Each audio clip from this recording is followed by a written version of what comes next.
What's up, everybody? I wanted to do kind of a different video today. I wanted to do one about Injustice 2, but not so much about the gameplay. I want to talk about the voice actors who make the magic happen. Let's get into it. It's sort of an obsession of mine, trying to figure out who's doing the voice acting before we can see it on the credits. In fact, my girlfriend and I will have a race, sort of contest to see who can guess it first and see who's right. You know, I don't know what we did before IMDb.com, honestly. Now, since this is a list of a lot of voiceover actors, I have to say that a lot of them have done just a ton of stuff for years or maybe even decades sometimes, and I can't possibly name everything. I'm just going to go over the ones that stand out to me. I was going to do this in alphabetical order, but it jumps around a little bit. Some people do multiple voices in this game, and some people I wanted to show preferential treatment. Like this guy, for instance, the legendary Kevin Conroy, who's been voicing Batman for a long time. He's been doing the voice of the Dark Knight since 1992, and fans get real salty if an animated movie comes out and he's not voicing Batman. Fortunately for us, he hasn't made any announcement to retire anytime soon, unlike Mark Hamill did. Alright, moving on. Bane was voiced by Fred Tatasciore. Hope I'm not saying that wrong. So Fred here has done an insane amount of voiceover work. He's pretty much any time Bane's been on a video game, he did the voice of him, and many other things. He also pulled double duty as the voice of Swamp Thing in Injustice 2. So I also find it a little funny that, like, apparently if you need a voice of a giant green monster, you call this guy, because he's also done the voice of the Incredible Hulk on the animated shows for over a decade. Not to mention he's Hulk in a ton of video games. Okay, next up is Black Canary, who is voiced by Vanessa Marshall, who is no stranger to voicing Black Canary because she voiced her in Young Justice, which keeps coming up on this list. Fans of Star Wars Rebels will recognize Vanessa's voice as Hera Syndulla from, well, Star Wars Rebels, duh. Next up, Brainiac is voiced by Jeffrey Combs. Now he, as it turns out, is responsible for bringing another fantastic DC character to life. And that's Justice League Unlimited's The Question, who was my favorite character from that show, the small amount of time he was on it. I always liked how he was very sarcastic and suspicious, and like at one point he even admitted that he goes through the Justice League's trash. He didn't even really want to be a member, and that whole episode with him and Huntress teaming up was fantastic. Old horror buffs know him as Dr. Herbert West from Re-animator. Let's see. So, Captain Cold was voiced by C. Thomas Howell. He may look familiar to you, especially if you're old school. The movie Outsiders, he was Ponyboy. Remember Ponyboy? He's been in a lot of other stuff, too. He was a villain in Criminal Minds, and he was in Southland, another fantastic show. Going to DC, though, he was actually Reverse Flash in the Flashpoint Paradox, so that's kind of cool. Cyborg, once again voiced by Carrie Payton, who always does Cyborg's voice. He did Cyborg's voice in the Teen Titans days.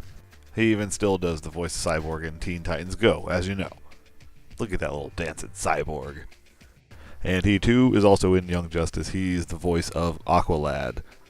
And if you're a fan of The Walking Dead, he plays King Ezekiel on that show. He's got the giant tiger, you know, domesticated tiger. Alright, moving on to the next fighter, Green Arrow. Green Arrow is voiced by Alan Tudyk. You may have heard his voice recently in Star Wars Rogue One as the voice of K2SO. He played Wash on the excellent show Firefly. And it actually isn't the first time he's voiced the Green Arrow. He did the Green Arrow's voice on Young Justice, of course, because everybody on this list was on Young Justice. He also voiced the Flash on Batman Brave and the Bold. Next, we got Green Lantern. He was voiced by Steve Bloom. Steve Bloom also did the voice for Sub-Zero in the last Mortal Kombat game, and he's doing the Sub-Zero voice for the DLC that's also coming out. And fans of Star Wars Rebels would like to know that he's Zeb on that show. That's another person from Ghost Crew. Ghost Crew! Alright, next up we got Harley Quinn, who's voiced by Tara Strong, who's been voicing Harley Quinn for a long time now. And Tara Strong's done a ton of iconic voices. She did the voice of Timmy Turner on Fairly Odd Parents, Bubbles on Powerpuff Girls, and Raven on Teen Titans and Teen Titans Go. And that's not even the tip of the iceberg, trust me. She's done so many things. Next up we got the cheapest guy to fight in the campaign, Aquaman, or as I like to call him, Blockaman. He's voiced by the super talented Phil Lamar. Also in the DC universe, he does the voice of John Stewart, the Green Lantern. He actually does the voice of him again in this game for the premium skin. He also did the voice of Static Shock on his TV show back in the day. Other really well-known voices that he's done are Baxter Stockman from Teenage Mutant Ninja Turtles, Samurai Jack, and of course Hermes Conrad from Futurama.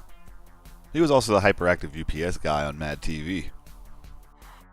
Alright, enough about Hermes, let's move on. Robin, aka Damian Wayne, in this is voiced by actor Scott Porter. Recently he voiced Emo Nightwing in Arkham Knight. Okay, next. This one's a good one. Scarecrow is voiced by legendary horror actor Robert Englund, who famously played Freddy Krueger in the Nightmare on Elm Street movies. Not only does he do a great job voicing Scarecrow, but it's kind of a neat, homage to the whole nightmare hallucinations thing. Plus, one of the gear items Scarecrow gets in Injustice 2 is actually Freddy Krueger's hat. Moving on, Supergirl is voiced by actress and model Laura Bailey. She's also known for voicing Trunks on Dragon Ball Z and Black Widow on Avengers Assemble. I think she played her in Ultimate Spider-Man also. She's also done a ton of VO work on anime shows and is big into cosplay. Alright, next is Superman, who is voiced by longtime Superman voice George Newbern, who's been voicing him since 2003. He took over after Tim Daly quit doing it. For me, he's kind of in the same way Kevin Conroy is to Batman. It'll be hard to replace him, and when other people voice Superman in cartoons, it just doesn't sound right to me. Next on our list is Wonder Woman, voiced by Susan Eisenberg, who's been doing the voice of Wonder Woman since 2001. She was Princess Diana in Justice League Unlimited, all of those animated movies DC released, and not to mention both video games Injustice and Injustice 2. That about brings us to the end of the video. Like I said, I can't possibly do every single character and every voice they've ever done. It'd be too long, but we knocked out the good ones that I geek out over. If you enjoyed it, don't forget to like and subscribe. Thanks for watching.